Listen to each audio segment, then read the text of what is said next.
शरद पवारांच्या राष्ट्रवादीचं नेमकं चाललंय काय असा प्रश्न उपस्थित होतोय। कारण शरद पवारांनी पुन्हा काँग्रेससोबत बोलणी सुरू केलीत।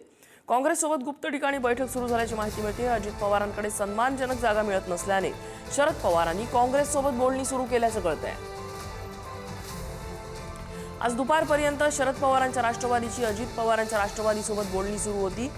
अजित पवारांकडून त्यांना 25 जागांची ऑफर होती अशी माहिती होती। मात्र शरद पवारांच्या राष्ट्रवादीला 35 जागा हव्या आहेत असं कळतंय। तसंच चिन्हाच्या बाबतीत सुद्धा गोंधळाचे उलटसुलट बातम्या समोर येत होत्या। ज्ञानेश्वर चौतमाल आपल्याला अपडेट देत आहेत। ज्ञानेश्वर, हे नेमकं चाललंय काय पुण्याच्या राजकारणात, विशेषतः शरद पवारांच्या राष्ट्रवादीचं?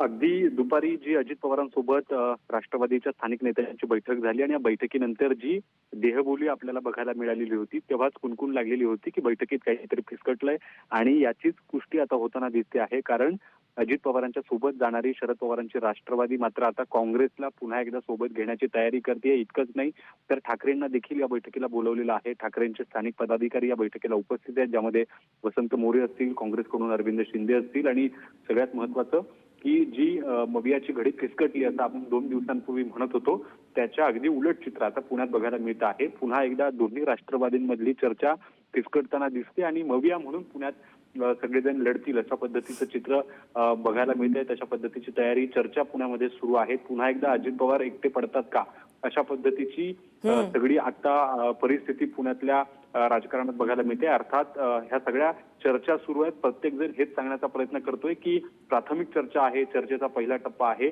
अगदी आता शेवटचे उद्यापासून 4 दिवस शिल्लक असताना कशा पद्धतीनं हे सगळे पक्ष पुढे जातात आणि नेमकं काय ठरतंय की शेवटच्या क्षणापर्यंत अशाच पद्धतीच्या बैठकांचं सत्र आणि यांच्यातलं जे चर्चासत्र आहे ते सुरू आहेत। एकीकडे भाजपनं 100 पेक्षा जास्त उमेदवारांची यादी जी आहे ती तयार केलेली आहे। अगदी फक्त त्याची जाहीर घोषणा होणं अद्याप बाकी आहे। जागा वाटप आणि या सगळ्या गोष्टींमध्ये भाजप एकीकडे सुसाट वेगाने पुढे जात असताना विरोधी पक्षांची मात्र अशा पद्धतीची तारांबळ अजूनही पुण्यात सुरू असल्याचं चित्र दिसतंय।